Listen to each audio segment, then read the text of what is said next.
स्वागत है आप सभी विद्यार्थियों का आपके अपने YouTube चैनल गुरुकुल एकेडमी में। दोस्तों, हम लोग जो एडीओ का एग्ज़ाम होने वाला है उस पर जो ग्रामीण विकास की फ्लैगशिप योजनाएं थी उस पर चर्चा कर रहे थे, जो महत्वपूर्ण है आपके एग्ज़ाम की दृष्टि से। और उसमें पूरी तरह अपडेटेड यहाँ तक कि हमने 2022-23 का प्रतिवेदन और 2023-24 जो इकोनॉमिक सर्वे है उसको भी हमने इसमें इंक्लूड किया है। ठीक है, तो ये पूरे तथ्य आपको बहुत ज़्यादा और बहुत सावधानी से भी ध्यान में रखना है, क्योंकि डाटा वाली चीज़ें हैं और उसको आपको ध्यान रखना बहुत ही ज़रूरी है। इसका पहला पार्ट अपलोड कर दिया गया है, नीचे डिस्क्रिप्शन बॉक्स में उसका लिंक है, यदि नहीं देखे हैं तो जाकर उसको पहले देख लीजिए।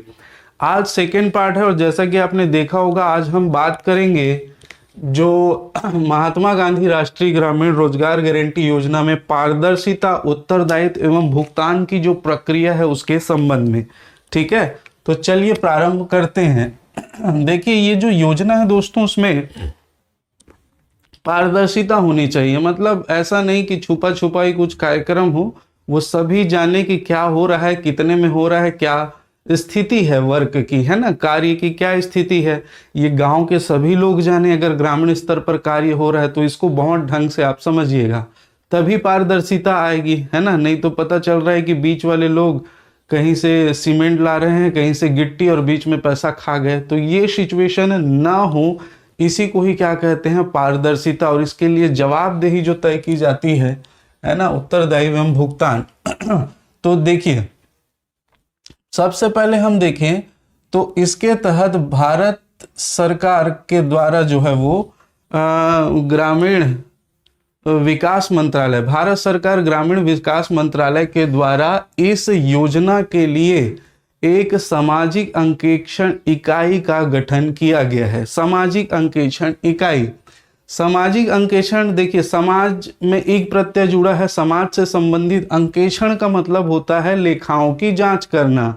ठीक है, अंकेक्षण मतलब क्या, लेखाओं की जांच करना या कार्यान्वित जो कार्य है उसकी जांच करना। तो देखिए, यदि किसी समाज में है ना, आप समझेंगे इसको, यदि किसी, देखो दोस्तों, ये समाज है, ठीक है, या समुदाय है, या यहाँ के स्थानीय लोग हैं, और यहाँ पर यदि कोई कार्य हो रहा है रोड बनाने का, नाली बनाने का या लाइट लगाने का, तो इसकी देखरेख कौन करेगा? अगर इसकी देखरेख सीधे सीधे वो अधिकारी करते हैं जो गवर्नमेंट की तरफ से नियुक्त होते हैं, तो इसमें भ्रष्टाचार होने की संभावना है।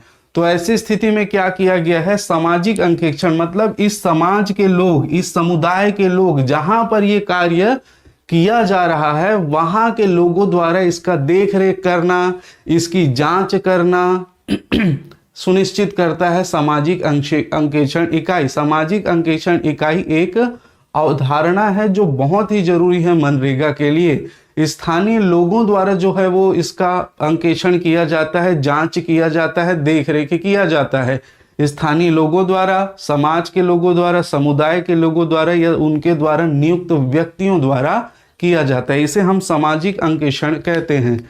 तो इसको गठन किया गया है भारत सरकार ग्रामीण विकास मंत्रालय द्वारा। इससे क्या होगा, पूरी तरह पारदर्शिता बनी रहेगी। कोई भी कार्य यहाँ पर बिना किसी को छिपाए नहीं किया जा सकता, छिपा कर नहीं किया जा सकता, सबकी नज़रों में रहेगा और उन्हीं लोग ही इनका देखरेख करेंगे, वही लोग इसकी जांच भी करेंगे। ठीक है, तो ये ध्यान रखिएगा, इसका गठन किया गया है। दूसरा हम बात करें, मनरेगा के तहत जो प्राप्त शिकायतें होती है दोस्तों, उन शिकायतों के निवारण के लिए छत्तीसगढ़ ग्रामीण रोजगार गारंटी शिकायत निवारण नियम 2012 बनाया गया है।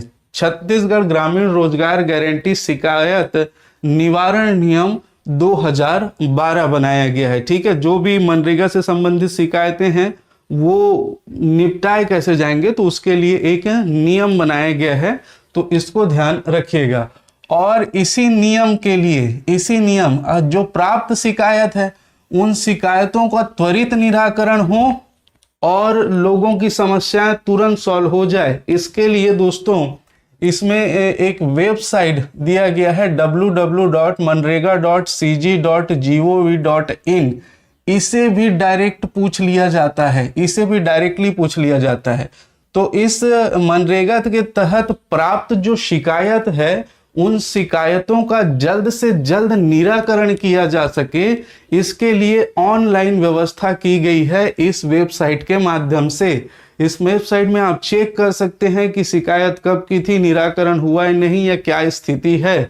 तो इसके माध्यम से इन शिकायतों का जो है वो त्वरित निराकरण करने की व्यवस्था की गई है। ठीक है, नेक्स्ट देखिएगा, इसको मेरे ख्याल से आप समझ गए। नेक्स्ट जो वेबसाइट है ये राज्य परिषद द्वारा गठित वेबसाइट है www.manrega.cg.nic.in। ठीक है, www. देखिए दोनों में बहुत मामूली सा अंतर है, दे के पूछ सकता है, ध्यान रखेंगे। www.manrega.cg.nic.in ये राज्य परिषद द्वारा एक वेबसाइट का निर्माण किया गया है, एक वेबसाइट संचालित की जा रही है जिसमें एक वेब पेज बना है दोस्तों गुड गवर्नेंस का। ठीक है, वेब पेज, इसमें एक वेब पेज बना है किसका, गुड गवर्नेंस का वेब पेज बना हुआ है, जहां पर गुड गवर्नेंस का एक वेब पेज बना हुआ है, जहां पर आप क्या कर सकते हैं, इस योजना अंतर्गत जो संचालित कार्य हैं, जो पहल किए जा रहे हैं, ठीक है, इस योजना मनरेगा योजना के अंतर्गत, उसको आप ऑनलाइन यहां पर देख सकते हैं। ठीक है, तो ये जो है वो वेब पेज के माध्यम से इस योजना को आप डायरेक्टली वॉच किया जा सकता है, और क्या पहल किया गया है, क्या चीजें नहीं जोड़ी गई है, इन सभी चीजों को आप इस वेबसाइट के माध्यम से देख सकते हैं। ये पूरी तरह पारदर्शी बनाने की प्रक्रिया में सम्मिलित है। ठीक, नेक्स्ट देखिए, मनरेगा की धारा महात्मा गांधी राष्ट्रीय ग्रामीण रोजगार गारंटी अधिनियम की धारा 27 के तहत दोस्तों राज्य के सभी जिलों में, ठीक है, राज्य के सभी मतलब 33 जिलों में जो है वो इस योजना के क्रियान्वयन के लिए, ठीक है, अब आप इसको समझेंगे, इस योजना, कौन सी योजना, मनरेगा योजना के क्रियान्वयन के संबंध में यदि कोई मैटर आता है, कोई शिकायत आता है, ठीक है, यहां पर मनरेगा कार्य के संबंध में शिकायतों पर जो है वो आप नियम बनाया गया है, और यहां पर उन शिकायतों या इसमें मनरेगा के जो कार्य दिए जाते हैं उनके क्रियान्वयन के संबंध में, कि वो सही तरीके से क्रियान्वित हुए हैं, नहीं हुए हैं, या गलत तरीके से कुछ हो रहा है, उसके लिए, तो उस क्रियान्वयन के संबंध में कोई शिकायत प्राप्त होता है तो आर्टिकल धारा जो है वो 27 के तहत सभी राज्य, छत्तीसगढ़ के सभी 33 जिलों में लोकपालों के नियुक्ति की व्यवस्था की गई है। इसके तहत आप पूरे 33 जिलों में क्या कर सकते हैं, लोकपालों की नियुक्ति कर सकते हैं, जो इस संबंध में सुनवाई करेंगे। ठीक है, तो इसे ध्यान रखिएगा, इस संबंध में सुनवाई करेंगे। अच्छा, अब ये लोकपाल उस क्रियान्वयन के संबंध में कोई सुनवाई किए और एक आदेश पारित किया, यदि आप उस आदेश से या गांव वाले उस आदेश से संतुष्ट नहीं है, तो ये जो है वो किसके पास जाएगा, एक राज्य स्तरीय त्रिसदस्यीय अपीली प्राधिकरण का गठन किया गया है। ठीक है, अगर आप लोकपाल के आदेश से संतुष्ट नहीं है तो वो त्रिसदस्यीय अपीली प्राधिकरण का गठन किया गया है राज्य स्तर पर, तो वहां पर आप इनके आदेश के विरुद्ध जो है वो अपील कर सकते हैं, जो 3 सदस्य इसकी आप सुनवाई करेंगे। ठीक है, 3 सदस्य जो है इस अपील की सुनवाई करेंगे। ठीक, तो ये पारदर्शिता बनाने के लिए दोस्तों सारी चीजें व्यवस्थित है, ऑनलाइन है, इसमें किसी भी प्रकार का इधर उधर होने की संभावना बिल्कुल नहीं है, तो इसको बहुत ढंग से आप ध्यान रखिएगा। ठीक है, चलिए अब नेक्स्ट देखते हैं मजदूरी भुगतान। मजदूरी भुगतान जो है वो NEFMS के माध्यम से, जैसे नेशनल, एन का नेशनल, ई से इलेक्ट्रॉनिक फंड मैनेजमेंट सिस्टम के माध्यम से भारत सरकार ग्रामीण विकास मंत्रालय द्वारा सीधे श्रमिकों के बैंक खाते में या पोस्ट ऑफिस खाते में जो है वो पैसा ट्रांसफर किया जा रहा है। ठीक है, सीधे मजदूरी भुगतान उनके खाते में की जा रही है दोस्तों, याद रखिएगा। किसके तहत? NEFMS, इसका फुल फॉर्म पूछा जा सकता है, ध्यान रखेंगे। National electronic fund management system के तहत जो है वो उनको भुगतान सीधे उनके खातों में किया जा रहा है दोस्तों, ठीक है, सीधे सीधे उनके खातों में किया जा रहा है, चाहे वो बैंक के में जो है वो उनका पेमेंट आहरण होता है, ठीक, या बैंक के अलावा आप पोस्ट ऑफिस खाते खुलवाए होते हैं, वहां पर से वो आहरण करते हैं, तो दोनों में ही भारत सरकार द्वारा डायरेक्ट जो है वो उनके श्रमिक का जो भुगतान है मजदूरी का वो किया जा रहा है, ठीक। तो इससे बीच वाले लोग जो पैसा इधर उधर कर सकते हैं या कुछ उसमें प्रॉब्लम हो सकती है, वो बिल्कुल वही वहां पर नहीं होगी, ठीक है। अब देखिए नेक्स्ट है सिक्योर सॉफ्टवेयर। देखिए भारत सरकार ग्रामीण विकास मंत्रालय द्वारा दोस्तों जो पंचायत, ग्राम पंचायत होती है, ग्राम पंचायत के द्वारा संपादित किए गए कार्य या संपादित किए जाने वाले निर्माण कार्यों का प्राक्कलन तैयार करने के लिए, ठीक है, ये आप ध्यान रखेंगे। इस सिक्योर सॉफ्टवेयर जो है वो ग्रामीण विकास मंत्रालय द्वारा ग्राम पंचायत स्तर पर, देखिए ग्राम पंचायतों द्वारा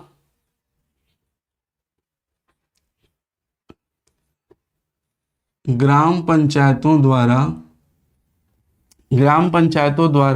संपादित किए जाने वाले कार्यों, संपादित किए जाने वाले निर्माण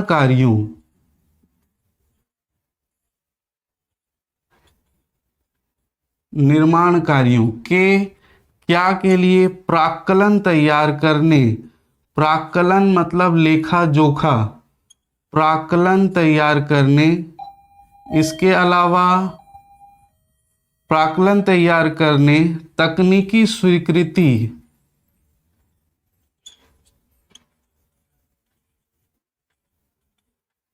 तकनीकी स्वीकृति,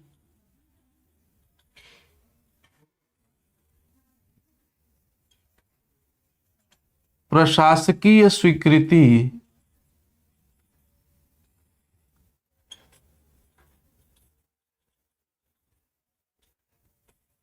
तकनीकी स्वीकृति, प्रशासकीय स्वीकृति, निर्माण कार्यों के लिए जो है वो प्राक्कलन तैयार करने, उनको तकनीकी स्वीकृति प्रदान करने, उनको प्रशासकीय स्वीकृति प्रदान करने के लिए, ठीक है, ग्राम पंचायत द्वारा संपादित किए जाने वाले निर्माण कार्यों के प्राक्कलन तैयार करने, तकनीकी स्वीकृति और प्रशासकीय स्वीकृति प्रदान करने के लिए ऑनलाइन व्यवस्था की गई है इस सिक्योर सॉफ्टवेयर के माध्यम से 2018-19 से। किसके द्वारा?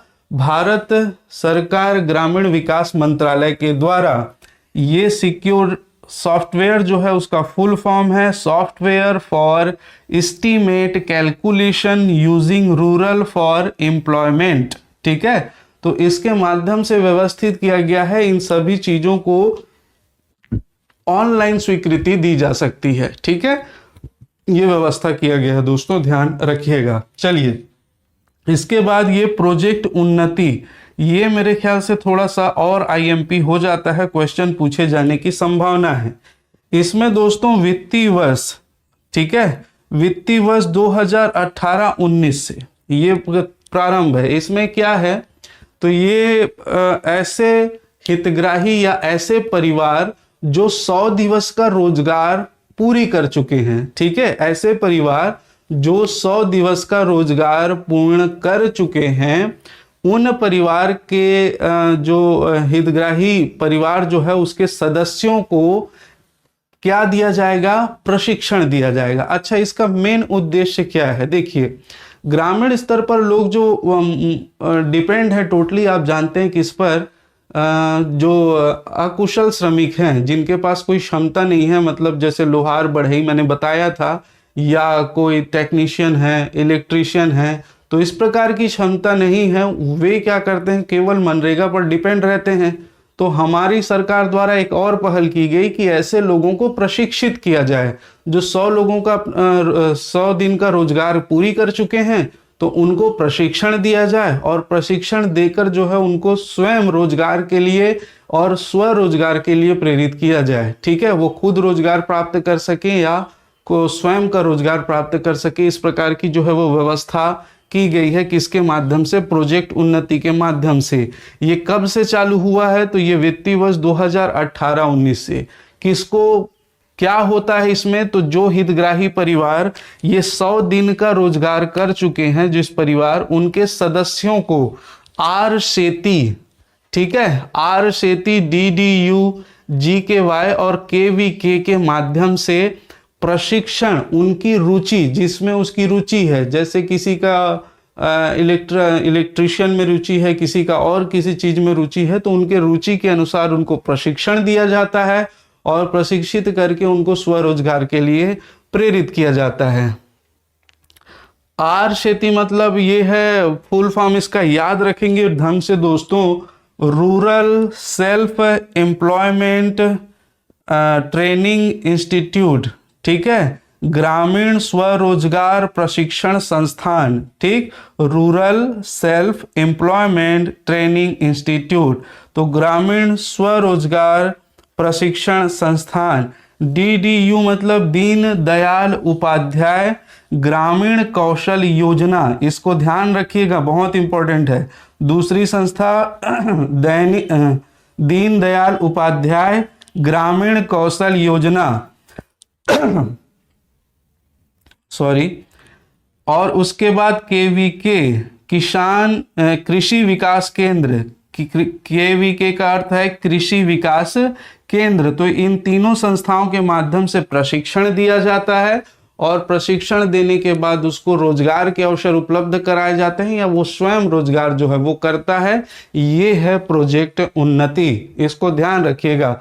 वित्तीय वर्ष 2022-23 के लिए ये किसके तहत किया जाता है? हाँ, ये आपको बहुत अच्छे से ध्यान रखना है। ये राज्य ग्रामीण आजीविका मिशन के तहत ये प्रोजेक्ट उन्नति चलाई जाती है, प्रशिक्षण दिया जाता है। ठीक है, राज्य ग्रामीण आजीविका मिशन, मैं यहां पर लिख देता हूं ये चलाया जाता है राज्य ग्रामीण आजीविका मिशन, और आजीविका वाला पार्ट अपने में है दोस्तों, तो उसको ध्यान रखेंगे, आजीविका मिशन द्वारा। ठीक है, राज्य ग्रामीण आजीविका मिशन द्वारा। ठीक, तो वित्तीय वर्ष 2022-23 में 2000 लोगों को प्रशिक्षण देने का लक्ष्य रखा गया था, जिसमें से 1629 लोगों को जो है वो प्रशिक्षण दिया गया है। ठीक है, कब? 2022-23 वित्तीय वर्ष। अच्छा, वित्तीय वर्ष कब से शुरू होता है? तो मैं कई बार बताया हूं, 1 अप्रैल से जो लगाकर 31 मार्च तक एक वित्तीय वर्ष होता है। तो वित्तीय वर्ष 2022-23 के लिए प्रोजेक्ट उन्नति के तहत प्रशिक्षण देने का जो लक्ष्य रखा गया था 2000 लोगों को, इन 2000 में 1629 लोगों को प्रशिक्षित किया जा चुका है।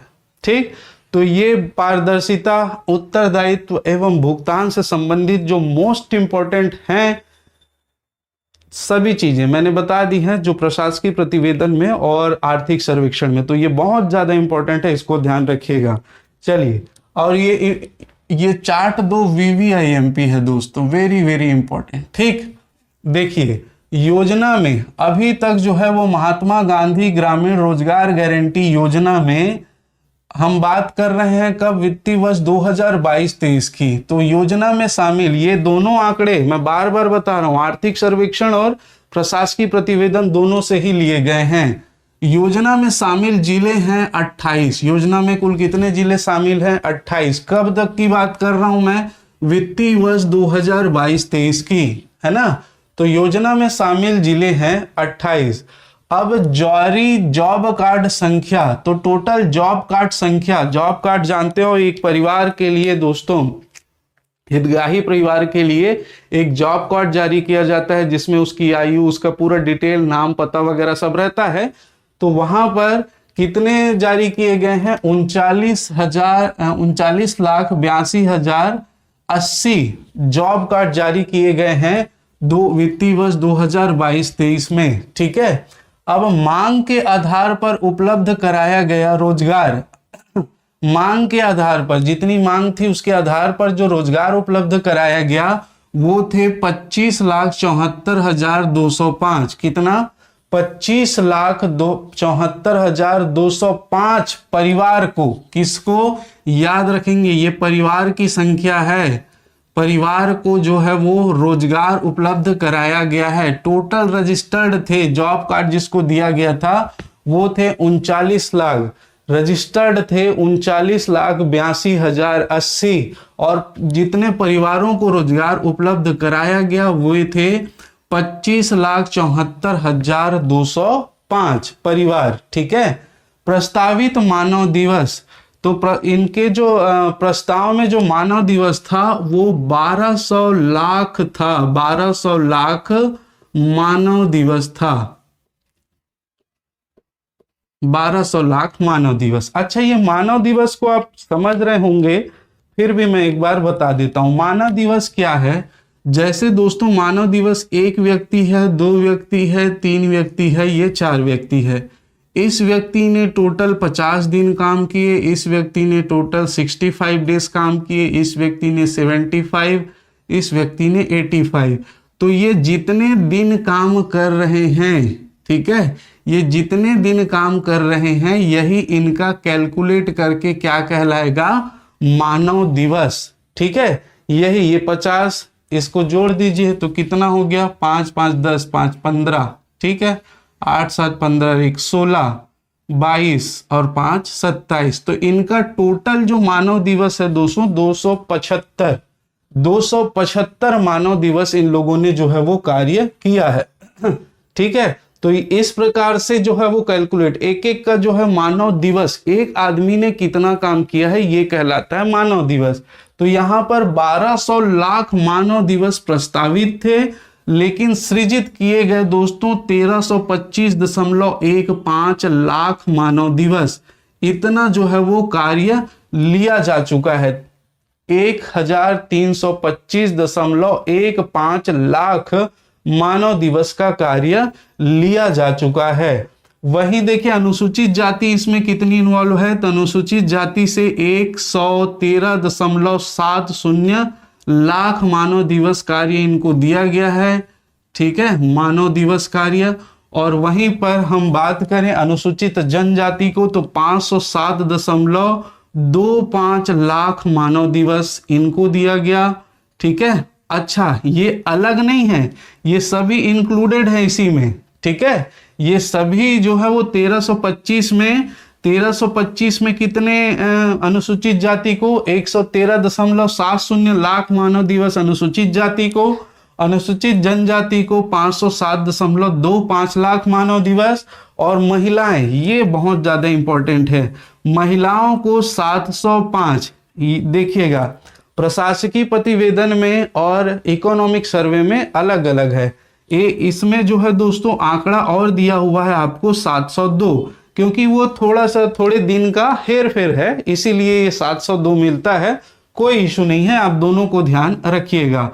परसेंटेज सेम आएगा, लगभग 53% महिलाएं जो है वो कार्य करी हैं। ठीक है, देखिए 1325 में 705 लाख मानव दिवस महिलाओं को कार्य दिया गया। देखिए महिलाएं कितनी इंक्लूड है दोस्तों, है ना, और ये उद्देश्य ही था, महिलाओं को प्रथम प्राथमिकता दी जाएगी। अगर परिवार के सभी लोग उसमें जो है वो जॉब कार्ड बनवाए हैं और कार्य का डिमांड करते हैं, मांग करते हैं, तो महिलाओं को पहले प्राथमिकता दी जाएगी। तो ये महिलाएं 53% महिलाओं को दिया गया है, टोटल 705। ठीक, तो याद रखेंगे अनुसूचित जाति 113, अनुसूचित जनजाति 507 और महिलाएं जो है वो 705।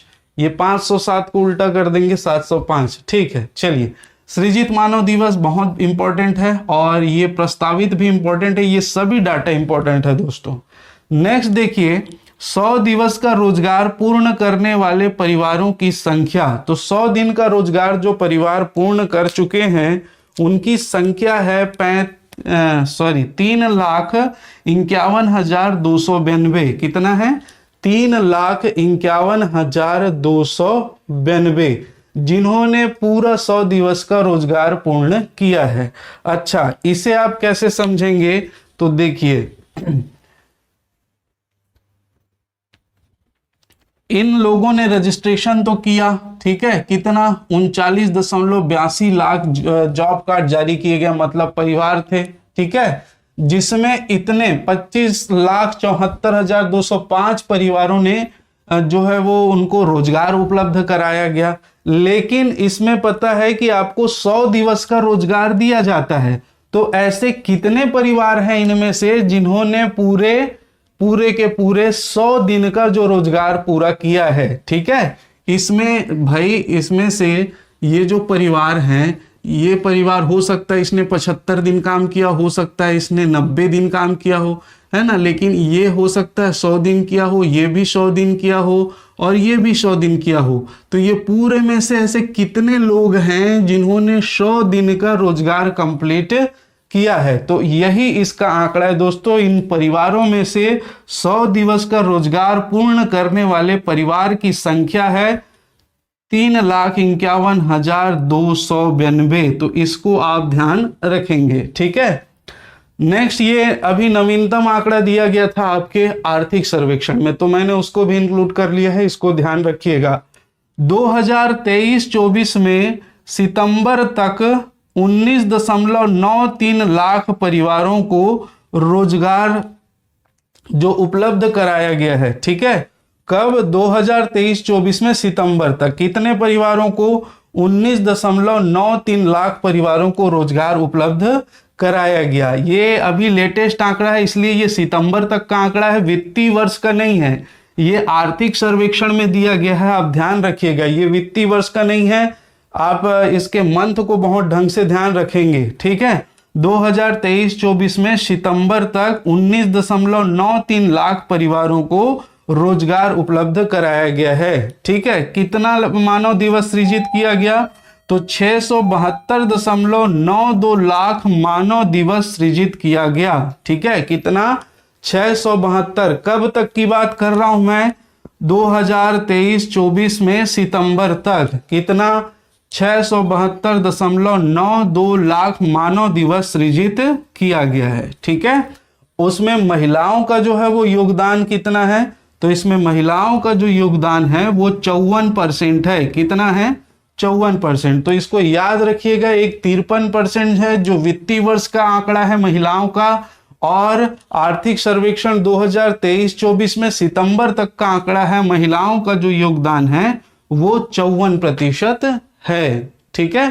क्लियर है? इसके बाद बात करें 2023-24 सितंबर तक 27,551 परिवारों को 100 दिवस का रोजगार उपलब्ध कराया गया है। ये कब तक कराया गया? 2023-24 सितंबर, मतलब ये पूरे आंकड़े 2023-24 के हैं। तो 2023-24 तक 27,551 परिवारों को 100 दिवस का रोजगार उपलब्ध कराया गया है। और ऐसे में कितने परिवार को? तो 25,74,205 परिवारों को जो आवेदन किए थे उसमें 100 दिवस का रोजगार जो पूर्ण किए हैं वो 3,51,292 परिवार हैं, ठीक है। तो ये दोस्तों आज हमारा मनरेगा का सेकेंड पार्ट था। बहुत ही महत्वपूर्ण आंकड़े आपके सामने रखे गए हैं, इनको आप बहुत ढंग से पढ़िए, अपना नोट्स बनाइए। अच्छा, मैं एक बात बता दूं, हमारा जो एडीओ का कोर्स चल रहा है मात्र 699 रुपीस में है दोस्तों, ठीक है।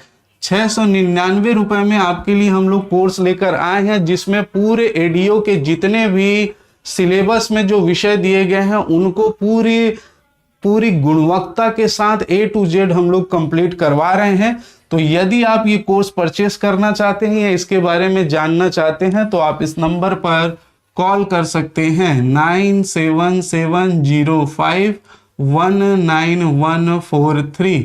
इस नंबर पर दोस्तों आप कॉल करके पूछ सकते हैं। इसके अलावा नीचे डिस्क्रिप्शन बॉक्स में जो है वो लिंक दिया हुआ है, टेलीग्राम का ऐप का कोर्स का लिंक दिया हुआ है, तो आप वहां से भी जाकर उसको परचेस कर सकते हैं। वीडियो अगर पसंद आया होगा दोस्तों तो लाइक कीजिएगा, चैनल को सब्सक्राइब कर लेंगे ताकि नेक्स्ट नोटिफिकेशन आपको मिल सके, और टेलीग्राम अवश्य ज्वाइन कर लें क्योंकि उसमें अपडेट जो है वो आपको मिलता रहेगा। ठीक है, तो आज की कक्षा यहीं पर विराम करते हैं। आप सभी का बहुत बहुत धन्यवाद। जय हिंद, जय भारत, जय छत्तीसगढ़।